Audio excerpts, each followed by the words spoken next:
everyone. Happy holidays. Welcome to the special episode of For the Love of Books podcast featuring indie and small press authors and indie bookstores. I'm your host, Emma Polova. Today, we will chat with Nicole Lintemuth of Betties Pages, located in beautiful downtown Lowell. Betties Pages is a retro-inspired new and used indie bookstore with a great selection of books and gifts and locally made goods. It's more than just a shop. It's a cozy gathering place where you get to have fun, be authentic, and find friends. And it all started with a crazy idea of one person supported by friends. Welcome, Nicole. Tell us all about it. Yeah, so I opened a bookstore 1 month before a global pandemic shut the whole world down. So that was fun.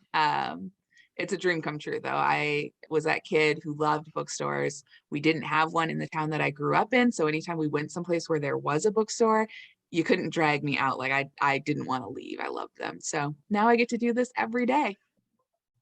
What do you love the most about it?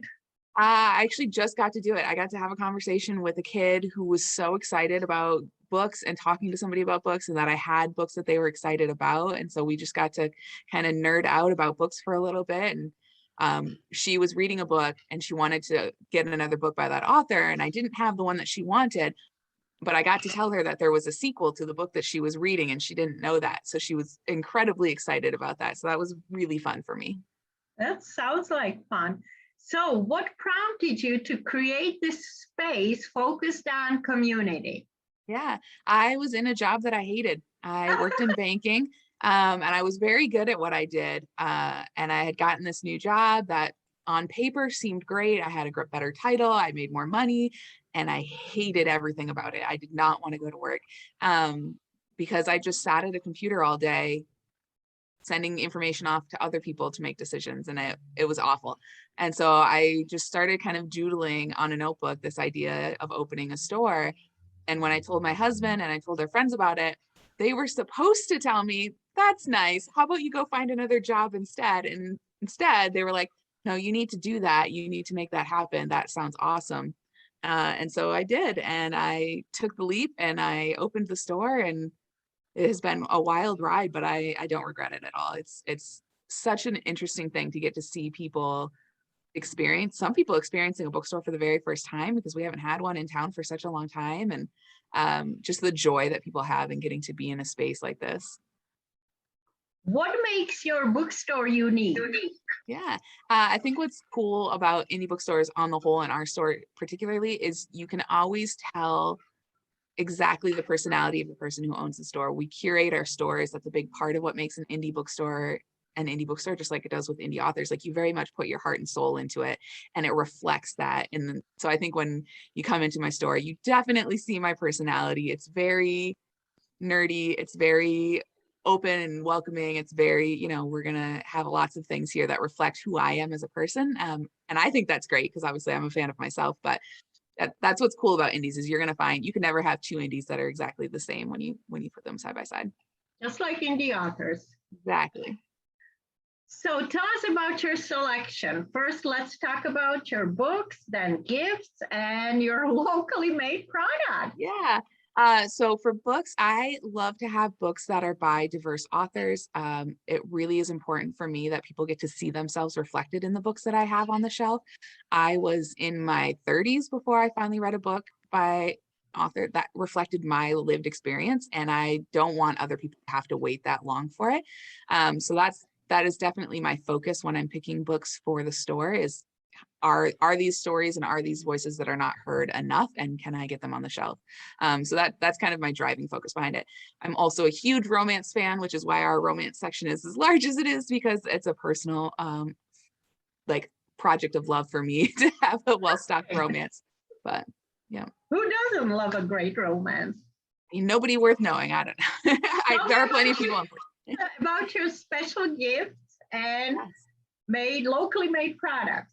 Yeah. So my focus for those is finding things that you're not going to find at a big box store or online anywhere else. I love to focus on unique items that kind of pair well with our books. So we've got lots of cute bookmarks, of course, and teas and things that all kind of give that very reader vibe to them. And then especially when I can find things that are made by local creators.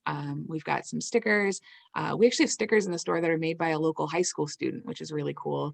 So she makes the stickers and brings them into the store and we sell them. And she gets to have her first taste of being in business for herself, and we get to support a local artist, which is really cool. So those are always a big deal for me when I can make those connections for people. Okay, what about your book boxes? Yes, You offer book boxes. I'm fascinated by I your do. idea of having book boxes. I do two different ones. So I do one that's a subscription service where every month they pick a genre, they have their genre that they get, and they get mailed out a book that I either really love or I'm really excited about. And so I get to really have a lot of fun finding the books for those. And then we also do, it's called a boredom kit. And that's where a person will fill out, it's almost like a matchmaking service. They'll fill out a little survey and they'll tell me what kind of books they like, what authors they're really into, how old the reader is, what kind of genre they're looking for. And then I get to personally hand select books for them based off of their budget. And that has been so much fun for me. I had no idea I was actually so good at being a book matchmaker until I started doing these. And we started doing that because of the pandemic, because customers couldn't come in and shop. And so it was a way for me to be able to get them books and still have the store continue to go while we were closed for the pandemic. And I'm never going to get rid of it now because I have way too much fun with it. So what would your ideal children's book box look like? For a kid, let's say like my granddaughter Josephine, she is 8. And how would you create a book box for her? Yeah, so I love to know what kids are into. So if they're really into, for instance, I get a lot of 8-year-olds who are very into cats and kittens. And so I will like then tailor books around that fit with that. Graphic novels are always really big with that age range. So I have the kind of like go-tos for like what I know are popular with that age, but it really just comes down to what is that kid into? And I don't, especially when it comes to kids, I don't necessarily want to know what they're reading. I want to know what they like outside of reading, and then I'll tailor the books to them for that. That tends to work out really well for them. Usually when I have somebody who says, my kid likes this book, I will then completely avoid that book or that author because I assume they probably already have it. And so I'll just look for something that kind of fits into that same genre or feel, or is it funny? Is it serious? Is it, fantasy? And then we kind of pick from there. So you must have had a pretty good response to this book matchmaking. I do. It's crazy. We did in the first, so we started doing them in like March of 2020. And then in all of 2020, I think we ended up doing like 250 of them. It was so many. There were days where it was just like all my counter space was just covered in books and boxes because we were mailing them all out to everybody. And yeah, since we started doing them, I think we're now up to over almost 400 that we've done. And 400 book boxes. So many, and they go everywhere. I've shipped these to every state in the country. I have shipped a boredom kit to, which is really exciting for me. So what is like your most favorite book box? Is it the young adult, the kids? I have a lot of fun with the kids. Our kids section is really a passion project for me as well. I have so much fun picking out cool kids books and getting to know like what's out there and getting to read all of them and be a part of that. So I think I have a special place in my heart for getting to do the kids ones. Awesome. Tell us about your librofm, the audiobooks. Tell us about that. I love it. So it's a great alternative to Audible, which is Amazon owned. Libro is indie alternative to that. It works exactly the same way. You can either buy individual titles or you can set up a subscription with it and get the however many credits each month that you pay for. And I am a huge audiobook fan. I am constantly listening to at least 1 or 2 audiobooks at any given time.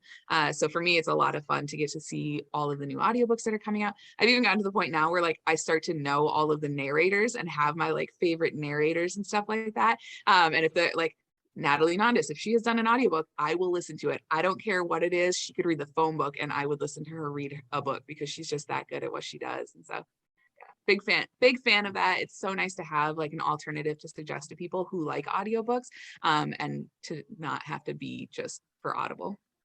So what is your favorite audiobook? Your personal favorite? My personal favorite, it's going to be Firekeeper's Daughter. It just came out this year. It's by a Michigan author, Angeline Booley, and it is the best book I've read this year. And the audiobook version is phenomenal. I don't know the narrator's name, but she did just an amazing job. The book is set in the UP, and so the narrator did a great job of doing the Uper accent, which is where I'm from. I'm originally from the UP, so it was so you are a Uper. I felt like home as I was listening to it. I was like, oh, I know this. This is, and it's set in Sault Ste. Marie. The book is set in the Sioux, so it has this great Michigan connection. Yeah, it's so good. So that is hands down the best audiobook I've listened to this year, and it's the best book I've read this year. So would you recommend that? Since people are hunting, looking for if you need one book recommendation, that is the one. It's got great Michigan connection. It's a mystery kind of thriller, but it's not gory or anything like that. It's an absolutely phenomenal book. Excellent. Tell us all about your cozy mystery book club coming up in January. Yes. So cozy mysteries are mysteries where the blood and guts happens off page, and the mystery is usually solved by somebody who is not in law enforcement. It tends to be somebody who's like a bookstore owner or a crafter or a librarian. Like they all have some kind of thing. Yeah. And they're just so fun. They're like, they're designed to be kind of like those, they're like, I call them like potato chip books, where you're just like, you just get to enjoy it. There's not a whole lot of like, you don't have to like think really hard about it. You don't have to like you just get to enjoy a couple hours of reading. And that is what cozy mysteries are. And so our cozy mystery book club is my favorite. We've read so many great books this year. And in January, we're going to be reading Hope Never Dies, which is a Biden Obama cozy mystery where they are retired and they're solving mysteries now. You're kidding me. Yeah. When I saw that one, I saw that and I was like, I need it. I don't even care if it's terrible. I need to read this because it just looks ridiculous, which is the point. Is it ridiculous? Yeah, that's the whole point of a cozy mystery, is they lean into kind of the stereotypes of, just being silly and ridiculous. And like these small towns where there's like a murder happening every book and there's like 25 books. And the whole, like, it's a small, usually they're also usually set in small towns. Some of them are in large towns, but they tend to be in small towns. And they just kind of like lean into the silliness of it. Like they will make comments about how like so many people have died in this town, and it just like is silly, and that's the point. And I needed that over this last year, and so when we made that book club, it was definitely a lot of fun. So how can we get into this book club? Yeah, so if you already own the book, you can join us. I have it on our calendar of events, so you can just join. There's a Zoom link where you can sign up for it. If you don't have the book, you can always get it from us or the library. And if you have purchased the book from us, I send out the email link for the Zoom. I try and send it out a couple of days before book club, but sometimes it happens I'll send it out the day of, but yeah. Okay, so what's next for 2022 as far as the next great read? Surviving. Nicole, give us your predictions. Yeah, so we just did an expansion here at the store, and so we have more space to be able to do events, which I'm really excited about. I want to do author events and just more book clubs in person, and just getting a chance to be together with people after spending the last 18 months, kind of apart. So I'm really excited for that. Otherwise, I have no idea. I'm just surviving through Christmas right now. Yes. All right. Before we do our parting shots, I would like to thank our sponsors, Doc Chauvin and Digital Quill Services for Writers with author Colleen Nye.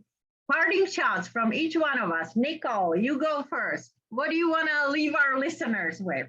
I just hope that people enjoy the fact that we get to be together again and start to read and do that, and go out and support indie bookstores and indie authors and our libraries and all of these places that kept us sane for the last year, because I think we all read a lot more than we normally do while we were stuck home. So more. Yes.